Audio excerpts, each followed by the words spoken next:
ب80 جنيه. تيشيرتات بقى لأولادي اللي هي كلها ماركات بقى بتاعت العيد بقى.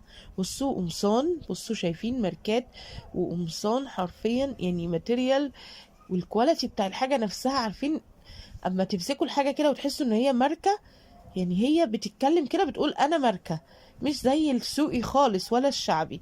هنا مجموعة توبات، بصوا توبات اقطام 100%، تقريبا كانت ب25 جنيه. بجد يعني تبصوا ب25 جنيه السعر فوق اهو. بجيبش حاجة من عندي، كله مكتوب تمام. طبعا احسن بكتير من اللي بتتباع في المترو، انسوا الكلام ده. دي بواقي مصانع كبيرة، اللي هي المصانع زي كوتونيل والحاجات دي. شايفين كمان هنا التيشيرتات، يا خبر ابيض على جمالها، ب40 جنيه تقريبا او ب45. تيشيرتات قطن صافي 100%، بتاعت البيجامات الغالية، فاهميني؟ فاكرين لما كنت